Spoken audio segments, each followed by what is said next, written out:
In every field agent handbook, right after the bureaucratic fluffiness of the introduction, pages were the list of rule pages. The official position of the Foundry was that all agents adopt by heart all 1,000 listed rules. Seasoned agents knew, however, that only 4 rules truly must be memorized, and the rest could be referenced via the handbook with ease. The 4 shortcut rules were number 69 and number 1, number 2, number 3. Rule number 69, having the most broad definition across many applicable scenarios, was written thus: always be aware of the tip of your own nose. Rule number 1 was written as never lose your FAH. All agents took it upon principle that displaying a well-read FAH carried a higher credential than the Foundry-issued ID marker. Rule number 2 was written as always be on your toes in the disguise room. Finally, rule number 3 was written as remember, licking doorknobs is illegal on other planets. This rule was purposefully written to be as confusing as possible. This rule was a passphrase used in the safety precautions of time travel, such as in the case where not safe to proceed. However, almost next to no current agents had time travel clearance. Every agent employed knew at least those 4 rules by heart. It is rumored that a singular agent has all 1,000 rules memorized. The disguise room. On this morning, during the Foundry's white McLaren, driving the Foundry's white McLaren was the interminable brunette Jane Rask.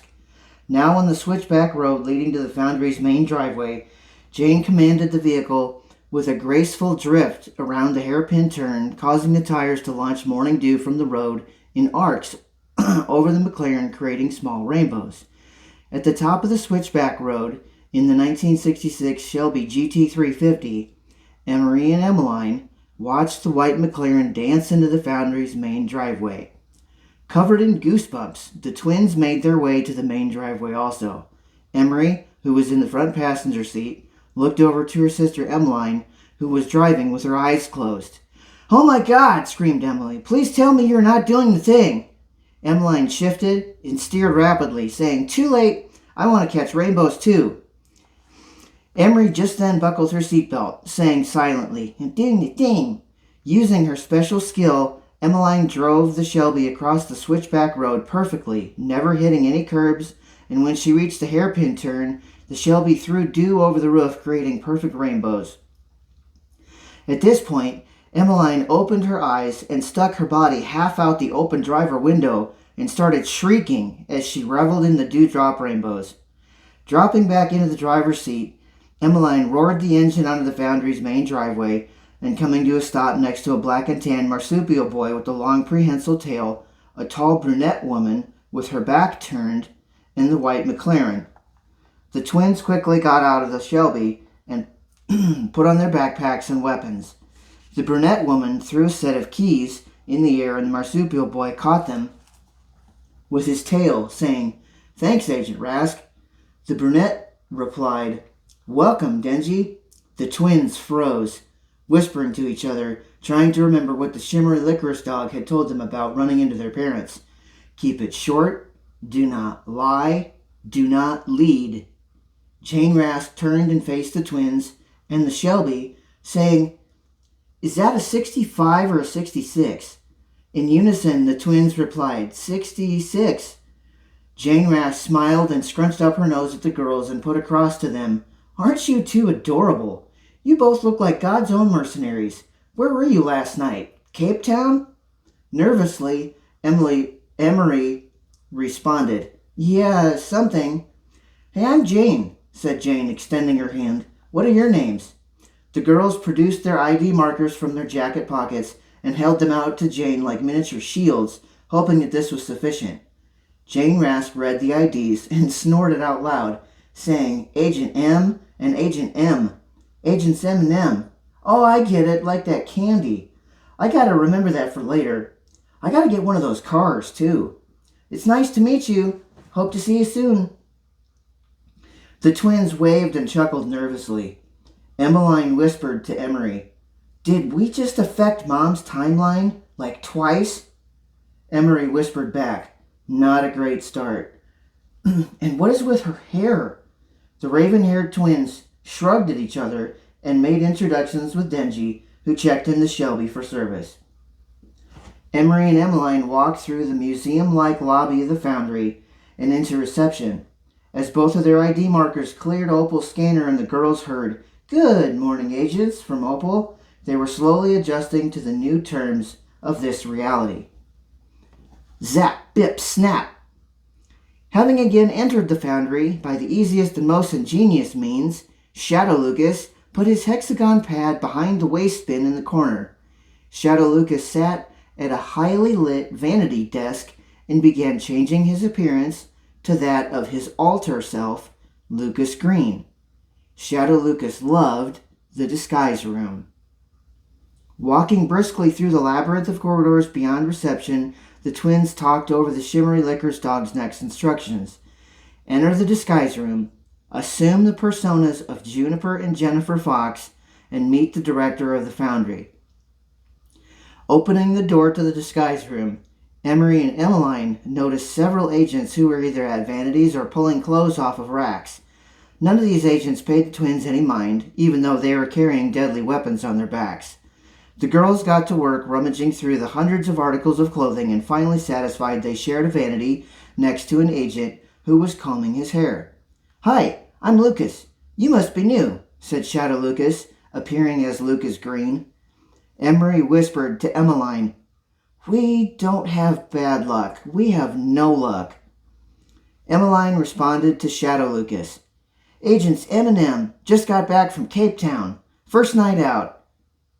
With eyes as wide as hockey pucks, Lucas stopped mid-comb and stared in astonishment. Shadow Lucas whispered to himself, "And everyone calls me crazy." The twins busied themselves with the Juniper and Jennifer disguises as Lucas Green rose and exited the disguise room as he was skipping. Now walking the corridors as Juniper and Jennifer Fox, the twins were making their way to the director's wing. Rounding one particular corner, the girls found their parents, chatting each other up. The twins quickened their steps. Finally reaching the interior door of the director's office, they knocked confidently. "Yes?" said a Fox voice from inside the office. Using a falsetto voice, Emery announced, "It's Juniper and Jennifer, here to see the director." The two Fox women inside the office, Lily and Lila, sat up straighter. Lily and Lila's ears twitched, their eyes dilated, and they made soft barking noises right before they opened the door. As the door swung open, the twins stood facing the two towering Fox women. Lily and Lila stared dead at Emery and Emmeline, disguised as Juniper and Jennifer. "They retired years ago," said Lily. "You don't smell like Juniper and Jennifer," said Lila. Without thinking, Emery grabbed the doorknob and forced the door shut, screaming, "Run, dum-dum!" Emery and Emmeline turned heels and tore off back down the corridor. As they gained speed, their disguises started to fail, trailing behind them. Behind them, a door slammed so loudly it may have broken free from its hinges, followed by feral barking and nails scraping the vinyl-tiled floor. The twins rounded the corner where their parents were chatting, and at full speed and at top lungs, both girls hollered, "Move, move, move!" Shadow Lucas, as Lucas Green, recognized chaos and impending violence. He quickly stole a kiss from Jane Rask, and then he ducked into a nearby room. Jane stood against the wall, fingers lightly touching her lips as Emery and Emmeline raced by her, screaming. Lily and Lila were now grabbing and launching themselves from the walls to make up lost ground with the two imposters. Jane Rask, still backed up against the wall in a daze and still touching her lips, saw the two 6-foot-tall Fox women clawing and racing toward her. Suddenly, without thinking, Jane stuck out one long leg with her heavy boot and tripped both Lily and Lila. Nipping, barking, scratching, snapping, and clawing ensued as the foxwomen righted themselves in continued pursuit of Emery and Emmeline.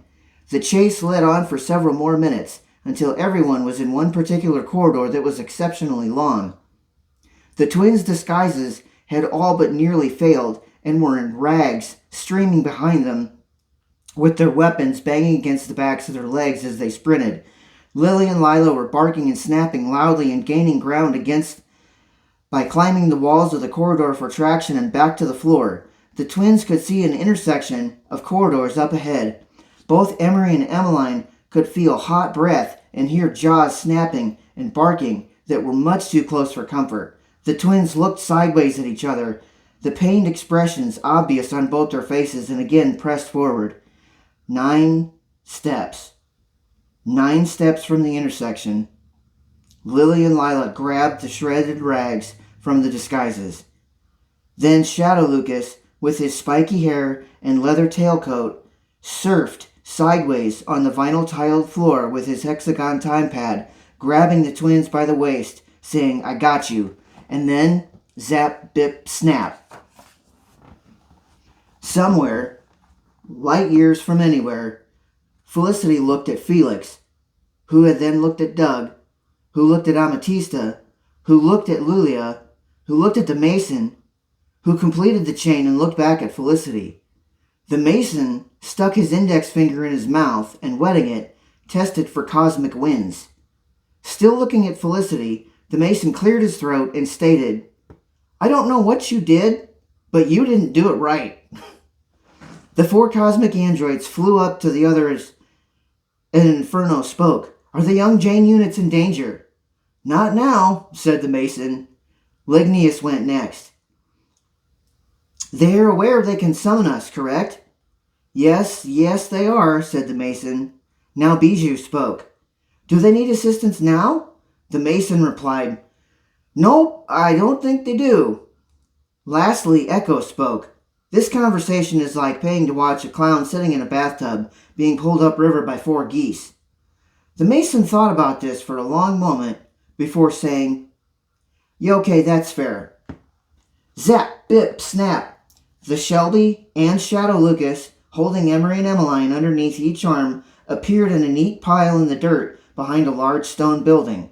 As the trio rose and dusted themselves off, Shadow Lucas began counting, looking confused. "How did we pull a car in with us?" he asked. Emmeline went over and opened the passenger door of the Shelby, grabbed something, and shut the door. Standing next to Emery, Emmeline took a gray hexagon pad with 4 shoe sole shapes cut from the edges, and both girls raised one foot, upturning the bottoms of their shoes. Shadow Lucas hiccuped and swallowed hard, saying, "That is pure milk genius." Shadow Lucas picked up his hexagon pad and compared the two, saying, "I didn't know you two had time travel clearance. You both are so young." Emery replied with a lie. "Or are we?" Shadow Lucas touched his chin, letting out a small whimper.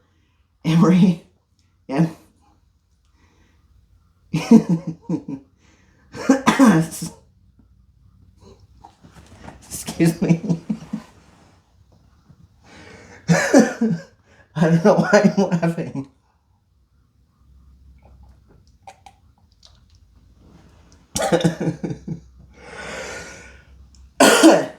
Yeah. Shadow Lucas touched his chin, letting out a small whimper. Emery continued to spin a yarn, saying, "We're actually transfer agents from..." Shadow Lucas quickly interrupted. "From the director's secret criminal organization that runs inside the foundry that includes the weasels and the fox races, with the agenda of destroying the galaxy through breakfast cereal." Emery pointed finger guns at Shadow Lucas, saying, "Sure." Shadow Lucas looked very concerned, saying, "That son of a bitch, I knew it." Emmeline frowned at Emery, then looked at Shadow Lucas. Wow. Asking, "Are you okay?" Slowly looking up and appearing as if he may start crying. Shadow Lucas broke wide open, saying, "How am I? My hair hurts. I'm so everything, all the time. I'm pissed off that I'm exhausted, yet I'm also unable to slow down, and that's comforting somehow. I used to feel peace, regulation, and the schmooze, but now it's all hairspray, money, and zap, bip, snap. My mind runs so fast I have to drink coffee to be able to fall asleep. Sometimes I'm just uncontrollably happy. You know? Do you have any idea how difficult it is to keep friends in my line of work? My gooderest friend is an assassin on another planet who feeds people to a violet dragon. And that's all because no one living there likes chopping wood. Emery leaned over to her twin and whispered, Hot Mess Express. Emmeline promptly elbowed her twin in the side. Both girls opened their arms and embraced Shadow Lucas, who was genuinely grateful that someone had simply listened. As Emmeline was walking back from the Shelby after returning the hexagon pad to underneath the carpet overlay, she heard Emery ask Shadow Lucas, So since you zapped us, when and where are we? Shadow Lucas consulted his Mars Mouse wristwatch and held his saliva index-covered finger in the air and reported, Summer of 2001, by Earth 4 years, and judging from the concentration of ethanol vapors in the air, this building is Mosquitoburg Public Library. Emery and Emmeline turned heels and ran for the library entrance, shouting at each other, Race, you dum-dum! You'll lose, Smelly! The twins loved libraries. Shadow Lucas was left standing by himself, saying, I thought their names were Agent M&M. Just then, a mosquito in a smart uniform, name tag, which read Melvin, flew up to Shadow Lucas and gave him a leaflet.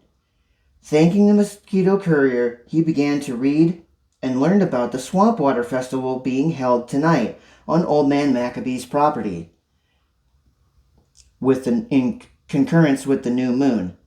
Well, well, well, said Shadow Lucas. Talk about good timing. As he strutted to Mosquitoburg's downtown to find a diner, Shadow Lucas was soon feasting on diminutive breakfast, food, and real Colombian coffee. Inside Mosquitoburg Public Library, the twins were doing pirouettes in the reference section with their strapped weapons swinging around their bodies. The twins loved books. Books were the most satisfying tactile and mental stimulation anyone can find, in their opinion. The feel of the cover, the smell of the pages, and the possibility of the stories. Next to books, the twins found dancing and driving the next most freeing activities. After they were shushed by several mosquito librarians, the girls got serious and started pursuing the open reference books on the desks. A few books were open to articles about the town history, some about local supernatural creatures called swamp witches, skunk apes, and markedly, one giant magically powered creature called the Wampus Cat. The twins then found the almanac. Its pages were open to a date hundreds of years in the past, displaying the moon phases during that month. Emery pointed to the open page, saying, Ew, someone bled on the book. Emmeline noticed the small red dot was next to the new moon phase picture and became very curious. Emmeline flipped page after page of the almanac, closely inspecting for wear and yellowing. Satisfied finally, Emmeline asked out loud, Why does everyone need to know when it is a new moon? Emery asked, Pattern-seeking brain go ding, dum-dum. Emmeline replied, Yes, Smelly. It's a new moon tonight, too. Want to mess around town and find out? Emery picked up a colorful leaflet from the desk and showed her sister, asking, Like this? Emmeline smiled broadly. Pure milk genius.